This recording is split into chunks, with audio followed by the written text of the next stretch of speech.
आप सभी को वीडियो समझ में आ जाए तो वीडियो को लाइक कीजिएगा और चैनल पर पहली बार आए होंगे तो चैनल को सब्सक्राइब कर नोटिफिकेशन घंटी को ऑल जरूर कर लीजिएगा। तो चलिए आज की क्लास का ये पहला प्रश्न है। यदि कहता है यदि 14H13 को 9 तथा 27H36 को 18 तो बताओ 46H31 को क्या लिखा जाएगा। तो सबसे पहले यहाँ पर ये लॉजिक लगाना है कि 14 13 से 9 किस प्रकार लिखा गया है। देखो फ्रेंड्स, यदि हम 14 को यानी कि एक अंक में इसको कन्वर्ट करेंगे तो 4 और 1 क्या होगा, 5 हो जाएगा। हज के जगह प्लस रखना है। फिर यहाँ पर देखिएगा, यहाँ पर 13 अर्थात 3 1 क्या हो जाएगा, 4 होगा। तो देखिएगा 5 और 4 क्या होगा, 9 हो जाएगा। फिर यहाँ देखिएगा 27 है, 27 को हम एक अंक में लिखेंगे तो 7 और 2 क्या हो जाएगा, 9 होगा। आगे देखिएगा फ्रेंड्स, फिर यहाँ 36 है, 36 को एक अंक में लिखेंगे तो 6 और 3 9 होगा। 9 और 9 यहाँ से क्या होगा, 18 होगा, जो कि यहाँ पर 18 दिया गया है। आगे सेम लॉजिक आप उसी प्रकार लगाइएगा। यहाँ 6 और 4 क्या होगा फ्रेंड्स, 10 होगा। बीच में प्लस देना है। 3 और 1 क्या हो जाएगा, 4 होगा। 10 और 4 को जोड़िएगा क्या होगा, 14। यहां से देखिएगा बी आपका बिल्कुल राइट आंसर होगा। बी क्या होगा फ्रेंड्स, करेक्ट आंसर हो जाएगा। चलिए अगले प्रश्न की ओर बढ़ते हैं। प्रश्न संख्या 2 को ध्यान से देखिएगा। दी गई श्रृंखला में अगला संख्या क्या होगा। आपको यह प्रश्नवाचक चिन्ह के स्थान पर बताना है फ्रेंड्स। देखेंगे यहाँ पर 2 10 40 120 240 आगे है प्रश्नवाचक चिन्ह। आगे क्या होगा ये बताना है। देखिएगा 2 से हम 10 पर जाएंगे, यदि गुना 5 कर देंगे 10 होगा। 10 से 40 पर जाएंगे, गुना 4 करेंगे 40 होगा। 40 से 120 पर जाएंगे, गुना 3 करेंगे 120 होगा। फिर 120 से 240 पर जाएंगे, गुना 2 करेंगे। अब आगे क्या करना है फ्रेंड्स, वो देखना है। देखो गुना 5 गुना 4 गुना 3 गुना 2, तो आगे करेंगे गुना 1। 240 में 1 से गुना करेंगे तो 240 होगा। यहां से विकल्प डी राइट आंसर होगा। डी क्या हो जाएगा, करेक्ट आंसर होगा। चलिए अगले प्रश्न की ओर बढ़ते हैं। देखिएगा प्रश्न संख्या 3 को। दिए हुए विकल्पों में से लुप्त संख्या ज्ञात कीजिए। सबसे पहले हम सभी देखेंगे लुप्त संख्या यहाँ पर है, उसके बाद बड़ी नंबर 26 यहाँ है, बड़ी नंबर 26 यहाँ है। फ्रेंड्स अब 4 6 2 को क्या करे, 26 हो जाए। उसी प्रकार 3 7 5 को क्या करे, 26 हो जाए। सेम लॉजिक आपको इनमें भी लगाना है। यदि हम सभी नंबरों को जोड़ दें, 6 और 4 10, 10 2 12, लेकिन यहाँ 26 नहीं पुरेगा। अब देखो यहाँ एक लॉजिक लगाओ, 4 और 6 को आपस में गुना कर दो। 4 और 6 को आपस में गुना करेंगे तो 24 होगा। ठीक है फ्रेंड्स, और ये नीचे वाले नंबर को 2 को जोड़ दो तो 24 और 2 यहाँ से क्या होगा, 26 होगा, जो कि यहाँ पर दिया गया है। ठीक है फ्रेंड्स, उसी प्रकार 3 गुना 7 करेंगे तो यहाँ से 21 होगा। और आप इन 5 को क्या कीजिएगा, इसके साथ ऐड कीजिएगा तो 21 और 5 क्या हो जाएगा, 26 होगा। देखो फ्रेंड्स आपको यहाँ पर 26 दिया गया है। सेम लॉजिक आप यहाँ से लगाइएगा। क्या कीजिएगा फ्रेंड्स, यहाँ पर ध्यान, तो यहाँ पर देखिएगा 5 को हम 8 के साथ गुना करेंगे तो 5 अट्ठे के 40 होगा। सेम उसी प्रकार 4 को आप फ्रेंड्स प्लस कीजिएगा तो 40 और 4 क्या होगा, 44 होगा। यहाँ से देखिएगा आपका बी जो है बिल्कुल राइट आंसर हो जाएगा। चलिए अगले प्रश्न की ओर बढ़ते हैं। इनमें से कहता है नीचे दी गई प्रश्न का सही वेन आरेख बताएं। देखो यहाँ पर ओ विवाहित हैं, अध्यापक और पिता हैं। ठीक है फ्रेंड्स, ओ विवाहित अध्यापक और पिता, जो भी शब्द आपके पास दिया गया है उन पे आप विचार करेंगे। देखो ओ विवाहित क्या अध्यापक से रिलेटेड है, क्या ओ विवाहित पिता के साथ रिलेटेड है। इनमें से आपको एक वर्ड कॉमन मिलेगा, अध्यापक। जो कि कुछ अध्यापक वो विवाहित भी होते हैं और कुछ पिता भी जो है अध्यापक होते हैं। ठीक है, तो आप यहाँ पर ये अध्यापक का डायग्राम लीजिएगा और यहाँ पर क्या सारे अध्यापक पिता होंगे या सारे पिता अध्यापक होंगे? नहीं, आप कहेंगे कुछ पिता अध्यापक होंगे और कुछ अविवाहित जो है अध्यापक होंगे। नहीं, तो सभी भी अविवाहित जो है अध्यापक नहीं हो सकते हैं। तो यहाँ से आपका एक क्या होगा? राइट आंसर हो जाएगा। एक क्या होगा फ्रेंड्स? बिल्कुल सही जवाब होगा। चलिए अगले प्रश्न को ध्यान से देखिएगा। कहता है यदि 1+4 को 9 लिखा जाता है, 2+8 को 18, 3+6 को 15, तो 7+8 को क्या लिखा जाएगा? ध्यान से आप प्रश्न को समझने का प्रयास कीजिएगा फ्रेंड्स। यदि हम 1+4 को जोड़ेंगे तो 5 होगा और ये पीछे वाले नंबर इसी में से 4 को जोड़ दें तो यहाँ से 5 और 4 9 होगा। फिर उसी प्रकार 2 और 8 को जोड़िएगा तो 10 होगा और पीछे वाले नंबर को यहाँ पर आप जोड़ दीजिएगा तो 10 और 8 क्या हो जाएगा? 18 हो जाएगा। ठीक है फ्रेंड्स, अब हम क्या करेंगे? फिर से उसी प्रकार यहाँ पर 3 और 6 को जोड़ देंगे तो यहाँ से देखिएगा 9 होगा। 9 में 6 को क्या कीजिएगा? ऐड कीजिएगा तो 9 और 6 15 होगा। क्यों ना आप सेम लॉजिक इनमें भी लगा दो। 8 और 7 को जोड़िएगा 15 होगा। 15 में ये पीछे वाले नंबर 8 को इसी में ऐड कीजिएगा तो 15 और 8 क्या हो जाएगा फ्रेंड्स? 23 होगा। यहां से देखिएगा डी आपका बिल्कुल राइट आंसर होगा। डी क्या होगा? बिल्कुल सही जवाब हो जाएगा। चलिए अगले प्रश्न की ओर बढ़ते हैं फ्रेंड्स। प्रश्न कहता है निम्नांकित आरेख का ध्यान पूर्वक अध्ययन करें और उसके आधार पर पूछे गए प्रश्न का उत्तर दे। विभिन्न भागों में दी गई संख्याएं विभिन्न व्यवसाय में संलिप्त हैं। व्यक्तियों की संख्या को निरूपित करता है। अब देखो नीचे कहता है कितने राजमिस्त्री जो हैं दर्जी भी हैं। यानी कि फ्रेंड्स आपको राजमिस्त्री और दर्जी दोनों देखना है। देखो राजमिस्त्री के अंतर्गत ये वाला आपका डायग्राम आ जाएगा और दर्जी के अंतर्गत ये वाला आ जाएगा, लेकिन राजमिस्त्री और दर्जी दोनों होना चाहिए। ये 95 आपका सिर्फ दर्जी है इसलिए यहां से नहीं होगा। 98 भी आपका सिर्फ राजमिस्त्री है, लेकिन यहाँ पर ये 32 जो है फ्रेंड्स 32 यहाँ पर देखिएगा राजमिस्त्री भी हैं और दर्जी भी हैं और 13 जो है राजमिस्त्री दर्जी और साथ में बरही भी हैं। ऐसा प्रश्न में नहीं कहा गया कि बरही को नहीं लेना है।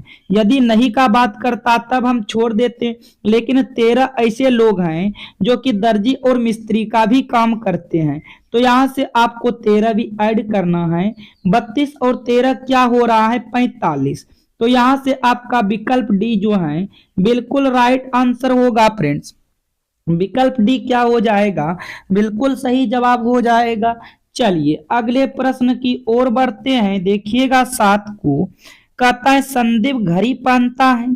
6 PM पर उसकी घड़ी की मिनट वाली सुई उत्तर की दिशा ओर थी, तो घंटे वाली सुई किस दिशा की ओर होगा?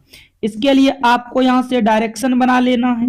जैसे हम सभी जानते हैं ऊपर की ओर उत्तर होगा, नीचे की ओर दक्षिण होगा, दाएं हाथ की तरफ पूर्व, बाएं हाथ की तरफ पश्चिम होगा। और यहाँ पर घड़ी का बात कर रहा है। किसका बात कर रहा है? घड़ी का बात कर रहा है। ऊपर की तरफ 12 बजेगा, ठीक है फ्रेंड्स, नीचे की तरफ 6 बजेगा, साइड आपका 3 और ये साइड आपका 9 बजेगा। लेकिन कहता है संदीप घड़ी पहना और घड़ी में 6 बज रहा है। 6 बजने का मतलब होगा 12 वाला सुई एग्जैक्ट 6 पर होगा और यहाँ से आपका मिनट वाला सुई एग्जैक्ट 12 पर होगा। ठीक है फ्रेंड्स, तब तो 6 बजेगा। अब उसके बाद कहता है क्या? घड़ी मिनट वाली सुई उत्तर की दिशा की ओर है। ठीक है, मिनट वाली सुई ऊपर की तरफ उत्तर है और देखो ऊपर की तरफ ही मिनट वाली सुई है, तो मिनट वाली सुई उत्तर की दिशा की ओर है, तो घंटे वाली सुई किस दिशा की ओर होगा? तो फ्रेंड्स घंटे वाली सुई देखो नीचे की तरफ है और नीचे की तरफ कौन सा दिशा है? तो नीचे की तरफ दक्षिण है। यहां से आपका डी राइट आंसर होगा। डी क्या हो जाएगा फ्रेंड्स? बिल्कुल सही जवाब हो जाएगा प्रश्न संख्या 7 का। चलिए अगले प्रश्न की ओर बढ़ते हैं। आप ये देखिएगा प्रश्न संख्या 8 मोस्ट इंपोर्टेंट है। कहता है श्री जेड पूर्व की ओर मुख किए हुए खड़ा है और आपने अभी डायरेक्शन देख लिए हैं, ठीक है। वे बाएं मुड़ते हैं। देखो मान लो श्री जेड जो है फ्रेंड्स यहाँ पर खड़ा है, ठीक है, और वो बाएं मुड़ता है। बाएं मुड़ने का मतलब वो उत्तर की तरफ जाएगा। कहाँ जाएगा? उत्तर की तरफ जाएगा। बाएं मुड़ता है और वो 5 किलोमीटर चलता है, ठीक है। बाएं मुड़ता है, 5 किलोमीटर चलता है, बिंदु ए पर पहुंचता है। ये कौन सा बिंदु है? ये यहां से देखिएगा ए बिंदु है। बिंदु ए पर पहुंचता है, फिर से बाएं मुड़ता है। यदि वह उत्तर की तरफ जा रहा है, फिर से अब बाएं मुड़ेगा तो पश्चिम की दिशा जाएगा और वह 4 किलोमीटर चलता है। कितना चलता है? 4 किलोमीटर चलता है, बिंदु बी पर पहुंचता है। तो भी इस जगह लगा दीजिएगा। यदि फ्रेंड आप दक्षिण की तरफ जा रहे हो, फिर से दाएं मुड़ोगे तो अब कहाँ चलोगे? ऊपर की तरफ चलोगे।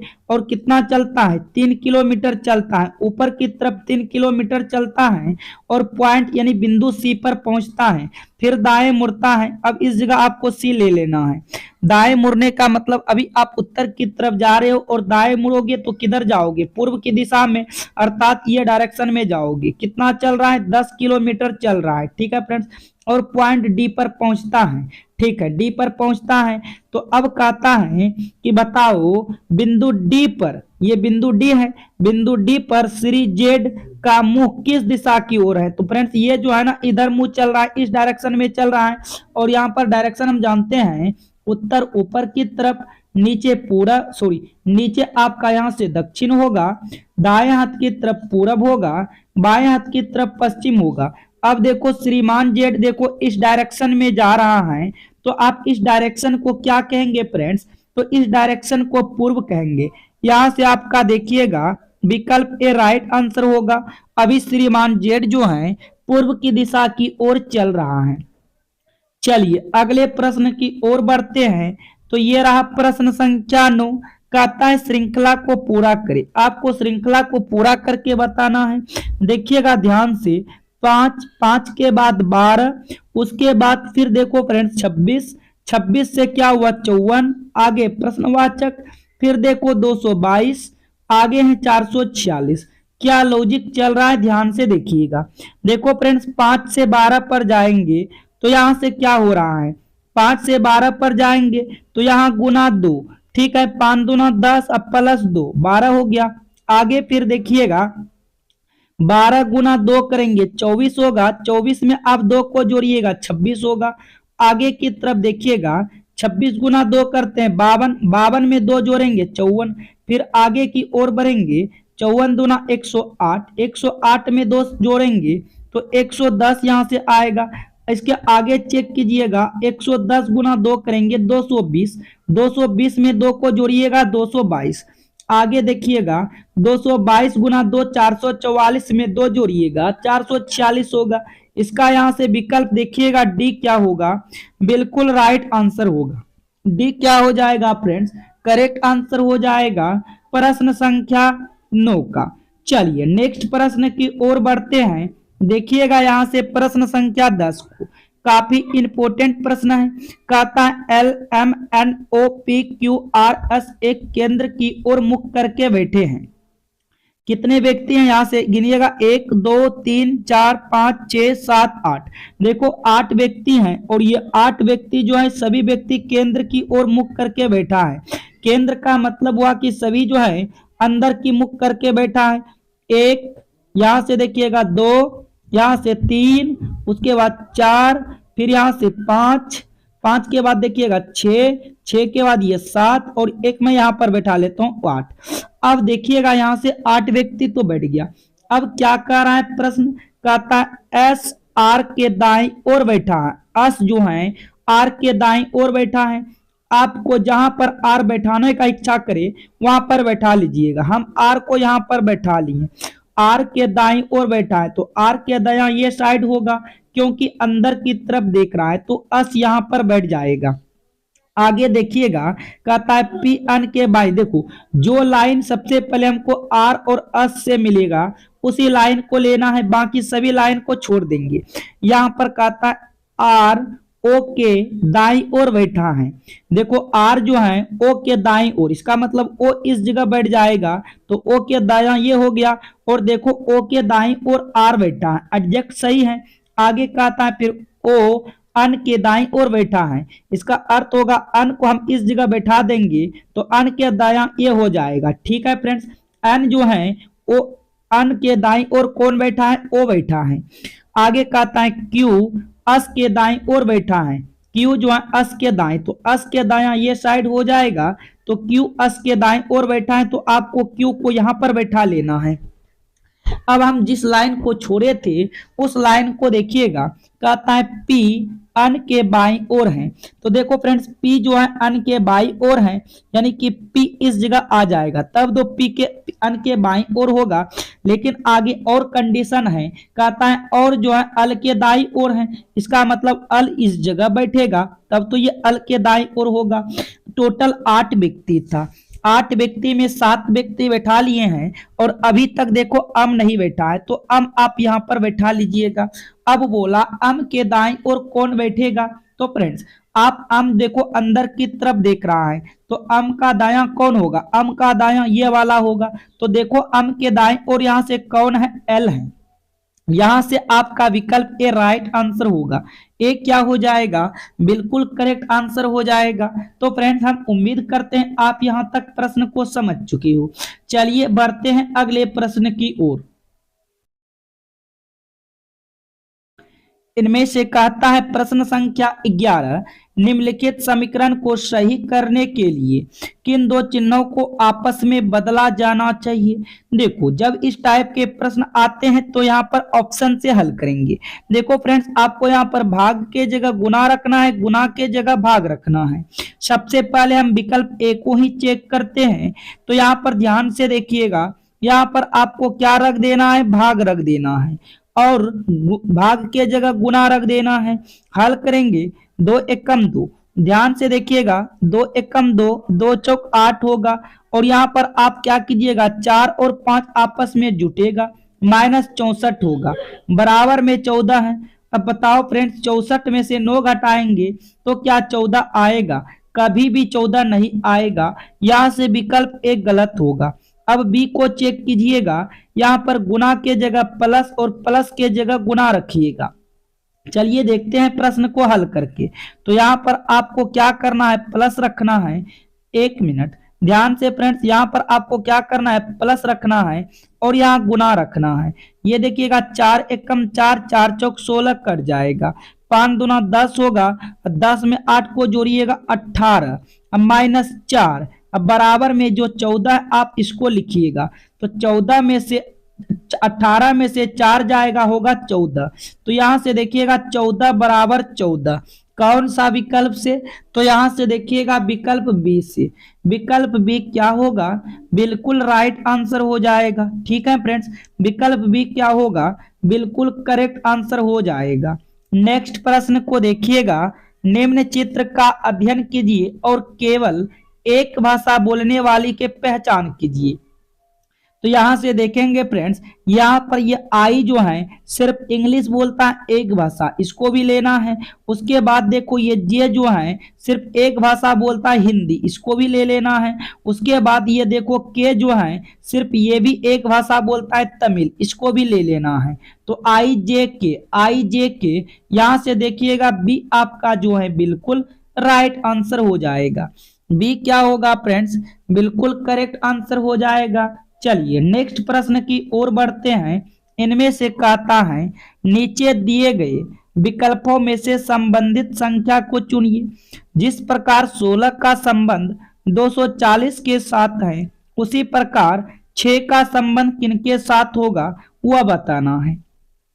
तो यदि हम फ्रेंड्स 16 एक छोटा नंबर है और 240 बड़ी नंबर है, तो यहाँ से 16 का स्क्वायर करें, 16 का स्क्वायर करेंगे देखो 256 होगा, लेकिन वहां 240 दिया गया है, जिसका स्क्वायर किए हैं उसी को यहाँ से माइनस कर दे, तो यहाँ पर देखिएगा 240 आ रहा है। सेम लॉजिक आप 6 का स्क्वायर कीजिएगा, 6 का स्क्वायर 36 होगा, जिसका स्क्वायर किए उसी को माइनस करना था। 36 में से 6 चला जाएगा 30 होगा। यहां से देखेंगे तो विकल्प ए आपका राइट आंसर होगा। कौन सा विकल्प फ्रेंड्स? विकल्प ए बिल्कुल करेक्ट आंसर हो जाएगा। उम्मीद करते हैं आप यहां तक प्रश्न को समझ चुके हो। चलिए नेक्स्ट प्रश्न की ओर चलते हैं। इनमें कहता है निम्नलिखित प्रश्न में दिए गए विकल्पों में से विषम संख्या की पहचान करें। देखो, 3 किसी ना किसी प्रकार से समान होगा, जबकि एक अलग होगा। वही अलग का चयन करना है। आपको यहाँ साफ साफ दिख रहा होगा, ये 14 का स्क्वायर 196 है। यहाँ भी साफ साफ दिख रहा होगा, ये 2 का स्क्वायर 4 है। यहाँ भी साफ साफ दिख रहा होगा, 4 का स्क्वायर 16 है। लेकिन ये 12 का स्क्वायर 144 होता है। 12 का स्क्वायर क्या होता है? 144। जबकि यहाँ पर देखो 244 लिखा गया है। इसलिए सबसे अलग और भिन्न कौन होगा? बी होगा। सबसे अलग और भिन्न कौन होगा फ्रेंड्स? बी। तो हम उम्मीद करते हैं आप यहां तक प्रश्न को समझ गए होंगे। चलिए नेक्स्ट प्रश्न की ओर बढ़ते हैं। इनमें से कहता है यदि नीचे दी गई आकृति के दाएं ओर दर्पण रखा जाए तो बनने वाले सही दर्पण प्रतिबिंब का चयन करें। देखो, दर्पण प्रतिबिंब का प्रश्न है। यहाँ पर आपको दर्पण लगाना है। तो फ्रेंड्स आपको कौन सा इमेज बनेगा वह देखना है। यहाँ से गोल होगा, फिर ये नीचे भी गोल हो जाएगा, उसके बाद ये वाला आपका इस तरह से होगा। यहां से देखिएगा, ये वाला आपका इस तरह से होगा और ये पूरा कलर होगा। ये तीर आपका ऐसे चलेगा। तो यहाँ देखो, ये दोनों रंग गया, ये गलत हो जाएगा। ये ऊपर की तरफ चला गया, गलत होगा। ये तीर के हिसाब से गलत होगा। यहां से आपका बी जो है बिल्कुल राइट आंसर हो जाएगा फ्रेंड्स। बी क्या होगा? करेक्ट आंसर हो जाएगा। तो फ्रेंड्स हम उम्मीद करते हैं सभी प्रश्न आप यहां तक समझ चुके हो। चलिए अब बढ़ते हैं जीके जीएस के तरफ। आप सभी से फ्रेंड्स बस एक ही निवेदन है, आप सभी वीडियो को लाइक करके चैनल को सब्सक्राइब जरूर कर लीजिएगा। तो चलिए फ्रेंड्स देखते हैं जीके जीएस के प्रश्न को, काफी इंपॉर्टेंट है आपके एग्जाम के लिए। ध्यान से आप सभी प्रश्न को जो है सोचिएगा और समझिएगा, क्योंकि ये सभी प्रश्न आपके एग्जाम में जो है फ्रेंड्स आए हुए हैं। देखो क्या कहता है, प्रथम पंचवर्षीय योजना किस मॉडल पर आधारित थी? तो फ्रेंड्स इसका सही जवाब होगा हैरोल्ड डोमर मॉडल। क्या होगा? Harold Domar model. चलिए अगले प्रश्न को देखते हैं। राज्य महाधिवक्ता से संबंधित अनुच्छेद कौन सा है? तो फ्रेंड्स ये अनुच्छेद 165 है। क्या है? अनुच्छेद 165। आगे की तरफ बढ़ते हैं। टी क्या कहता है फ्रेंड्स? टी वाला सरस्वती का संबंध किस शास्त्रीय नृत्य से है? तो ये भरतनाट्यम के साथ है। भरतनाट्यम किसके साथ है? भरतनाट्यम के साथ। अर्जुन अवार्ड 1961 में पहली बार कितने लोगों को दिया गया था? तो साल 1961 में अर्जुन अवार्ड जो है 20 लोगों को दिया गया था। कितने लोगों को दिया गया था? 20 लोगों को दिया गया था। स्टार लगाकर प्रश्न को फ्रेंड्स आप रख लीजिएगा। चलिए आगे की ओर बढ़ते हैं। पोंगल किस राज्य का त्योहार है?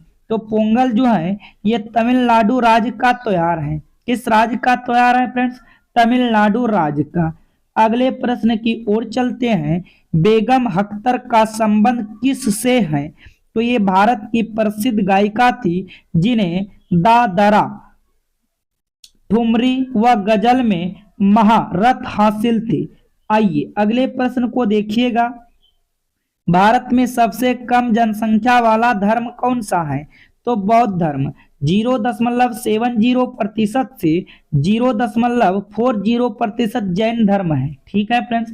नेक्स्ट प्रश्न को देखिएगा ध्यान से। वह राजा कौन था जिसने काशी और कौशल को जीता था? तो फ्रेंड्स ये मगध के राजा अजातशत्रु ने काशी और कौशल को जीता था। ठीक है, अजातशत्रु ने काशी और कौशल को जीत लिया था। आगे की ओर बढ़ते हैं। राजश्री सिरके का संबंध किस शास्त्रीय नृत्य से है? तो ये कथक के साथ है। किसके साथ है फ्रेंड्स? कथक के साथ। चलिए आगे की ओर बढ़ते हैं। मनरेगा के तहत कितने दिनों का रोजगार दिया जाता है? तो फ्रेंड्स मनरेगा के तहत कम से कम 100 दिनों का रोजगार दिया जाता है। कितने दिनों का दिया जाता है? 100 दिनों का। आइए अगले प्रश्न को देखिएगा। भारतीय संविधान के अनुच्छेद 44 का संबंध किससे है? तो यह राज्य पूरे भारत में नागरिकों के लिए एक समान नागरिक संहिता यूसीसी सुनिश्चित करने का प्रयास करेगा। ठीक है फ्रेंड्स, नेक्स्ट प्रश्न की ओर चलेंगे। वर्तमान में भारत के लघु उद्योग मंत्री कौन है? तो ये जीतन राम मांझी हैं। कौन है फ्रेंड्स? जीतन राम मांझी। चलिए आगे प्रश्न देखते हैं। कहता है मानव तस्करी से संबंधित अनुच्छेद कौन सा है? तो ये अनुच्छेद 23 होगा। कौन होगा फ्रेंड्स? अनुच्छेद 23। नेक्स्ट प्रश्न की ओर बढ़ते हैं। टी.एन. राज, क्या कहते हैं फ्रेंड्स? टी.एन. राज रत्नम पिल्लई किस वाद्य यंत्र से संबंधित है? तो ये जो है नाद स्वरम, किसके साथ है? नाद स्वरम के साथ संबंधित है। नेक्स्ट प्रश्न को देखिएगा। दीपावली का त्योहार कब मनाया जाता है? तो दीपावली का त्योहार हर साल कार्तिक महीने के कृष्ण पक्ष की अमावस्या को मनाया जाता है। ठीक है फ्रेंड्स, चलिए आगे देखते हैं। ध्यान से देखिएगा। मौलिक साहब को वर्ष 2018 में संगीत नाटक पुरस्कार किस नृत्य के लिए मिला था? तो ये कथक के लिए दिया गया था। किसके लिए दिया गया था? कथक के लिए। चलिए अगले प्रश्न को देखिएगा। सबरीमाला मंदिर कहाँ स्थित है? तो ये केरल में स्थित है सबरीमाला मंदिर। नेक्स्ट प्रश्न को देखिएगा फ्रेंड्स। भारतीय संविधान के अनुच्छेद 256 का संबंध किससे है? तो ये केंद्र और राज्य के बीच संबंध से है। किसके साथ है? केंद्र और राज्य के बीच संबंध के साथ। आगे बढ़ेंगे फ्रेंड्स, ध्यान से आप सभी देखते जाइएगा। इनमें से कहता है वर्तमान में असबी सशस्त्र सीमा बल के महानिदेशक कौन है? तो ये अमृत मोहन प्रसाद हैं। कौन है फ्रेंड्स? अमृत मोहन प्रसाद। चलिए आगे की ओर। कंड राजवंश के संस्थापक कौन थे? तो कंड राजवंश के संस्थापक वासुदेव कण्व थे। ठीक है फ्रेंड्स, कण्व, वासुदेव कण्व थे। आगे देखते हैं। कौन सा वेद संगीत से संबंधित है? तो ये सामवेद जो है संगीत से संबंधित है। मोस्ट इंपोर्टेंट प्रश्न है फ्रेंड्स।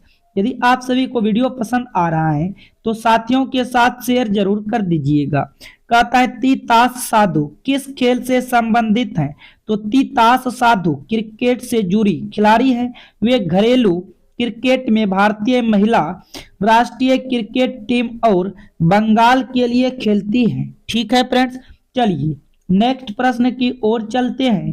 कहता है कदम्ब वंश के संस्थापक कौन थे?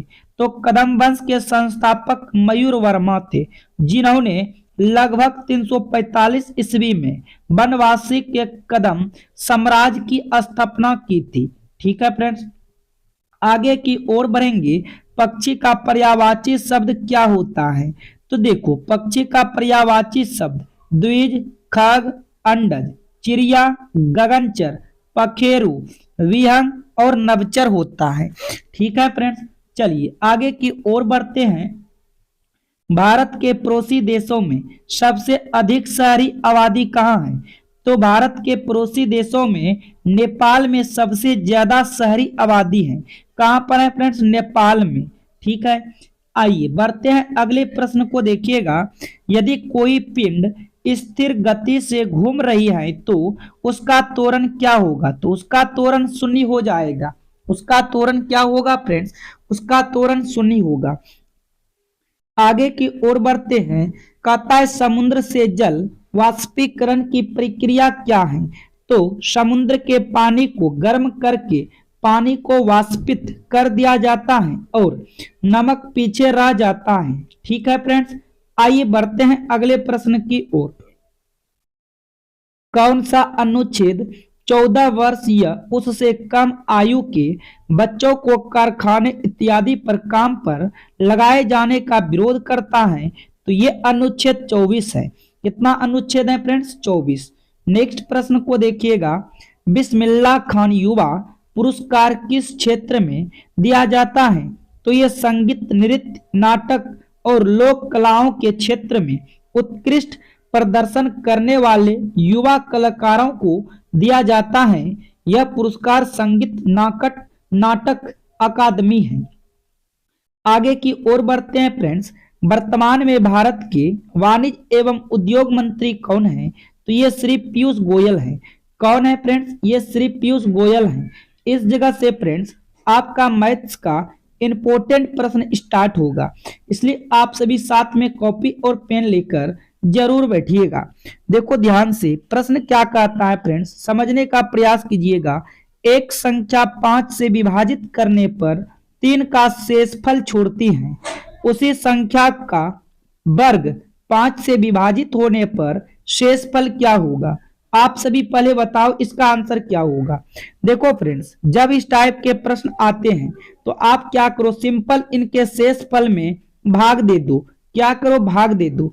लेकिन यहाँ पर बोला है उसी का वर्ग करके, तो हम यहाँ पर 3 का वर्ग करके भाग देंगे। तो 3 का जब वर्ग करेंगे तो 3 का वर्ग 9 होगा, और आप यहाँ से भाग दीजिएगा तो ये एक बार में जाएगा और इसका शेषफल कितना बचता है? 4। यहां से देखिएगा डी आपका बिल्कुल राइट आंसर हो जाएगा। डी क्या होगा फ्रेंड्स? बिल्कुल करेक्ट आंसर होगा। चलिए आगे की ओर बढ़ते हैं। इनमें से कहता है आपको इतना इतना का घनमूल बताना है। सबसे पहले आप क्या करेंगे, भिन्न को पूर्णांक में बदलेंगे, तो 27 गुना 2 करेंगे। 27 गुना 2 54 होगा, और ऊपर वाले 10 को जोड़ेंगे। 54 10 क्या होगा? 64 बटे में क्या होगा? 27। और आप इस पर क्या चढ़ाओगे? इस पर चढ़ाओगे रूट। इसके ऊपर क्या चढ़ाओगे फ्रेंड्स? सॉरी, घनमूल वाला रूट चढ़ाओगे। अब आपको पता है ना 64 किसका घनमूल है? तो 4 का है। 27 किसका घनमूल है? तो 3 का है।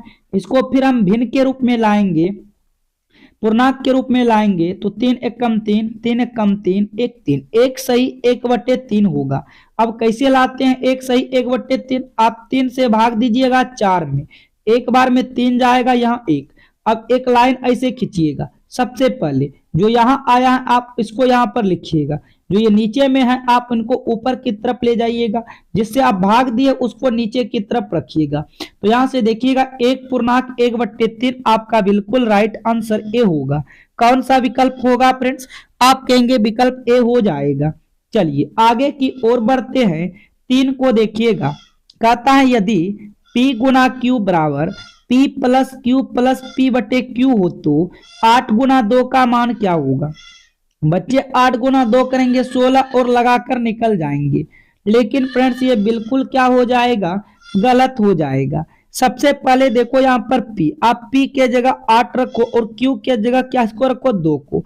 अब ये सेम प्रोसेस से बना, तो आप फिर यहाँ पर P के जगह 8 को, Q के जगह 2 को बैठा दो। ठीक है, तो यहाँ से देखिएगा, यहाँ पर P के जगह रखेंगे 8 प्लस Q है, Q के जगह किसको रखना है? 2 को रखना है, प्लस फिर P ऊपर में है, P के जगह 8 रखेंगे, बटे Q के जगह किसको रखेंगे? 2। 2 एकम 2, 2 चौक 8 होगा। 8 प्लस 2 प्लस 4 कीजिएगा, तो 8 2 10, 10 4 14 होगा। यहां से देखिएगा सी आपका क्या होगा? बिल्कुल राइट आंसर होगा। सी क्या हो जाएगा फ्रेंड्स? करेक्ट आंसर होगा। चलिए अगले प्रश्न को देखिएगा ध्यान से।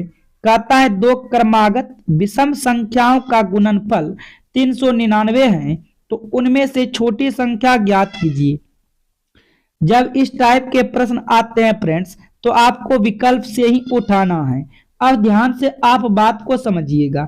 यहाँ पर बोल रहा है छोटी संख्या निकालने के लिए, तो आपका ऑप्शन में जो होगा वह सभी क्या होगा? छोटी संख्या ही दिया गया है। ठीक है, और यहाँ पर बोला क्रमागत विषम संख्या, लगातार 2 विषम संख्या होना चाहिए। यदि छोटी संख्या पहला विषम संख्या 17 होगा तो दूसरा विषम संख्या 19 होगा। आप इन दोनों को देखो गुना करके, यदि गुना करने के बाद 399 आएगा तो आपका विकल्प ए बिल्कुल राइट आंसर हो जाएगा। तो चलिए हम चेक करते हैं। तो यहां से देखिएगा 17 गुना 19 करेंगे, 9 गुना 7 करेंगे, 9 7 63, इकाई अंक पर 3 आ रहा है, लेकिन यहाँ इकाई अंक पर 9 है, तो विकल्प ए आपका कभी भी आंसर नहीं हो सकता है। अब हम बी को चेक करेंगे। अगला 19 गुना क्या होगा? 21 होगा, क्योंकि अगला जो है बड़ी संख्या 21 होगा 19 के बाद। अब चाहो तो यहाँ से 19 गुना 21 करके देख सकते हो। 19 एकम 19 हासिल 1, 19 दुना 38 से 39। देखो क्या पुर रहा है 39, बिल्कुल पुर रहा है। इसका अर्थ होगा आपका विकल्प भी यहाँ से राइट आंसर हो जाएगा। विकल्प भी क्या होगा फ्रेंड्स, बिल्कुल करेक्ट आंसर हो जाएगा। तो फ्रेंड्स हम उम्मीद करते हैं आप सभी प्रश्न यहाँ तक समझ चुकी हो। यदि प्रश्न समझ में आ गया है तो फ्रेंड्स आप सभी वीडियो को लाइक करके चैनल को सब्सक्राइब कर और नोटिफिकेशन घंटी को जरूर ऑल कीजिएगा। मैं आपको बता दूं क्लास का टाइम टेबल 5 AM, 11 AM और 7 PM पर है। ठीक है फ्रेंड्स, आप इन 3 क्लास के साथ डेली जरूर जुड़िएगा। आपके लिए फ्रेंड्स काफी इंपॉर्टेंट क्वेश्चन मैं लेकर आता हूं। चलिए हम मिलते हैं नेक्स्ट वीडियो में। Thank you, all the best.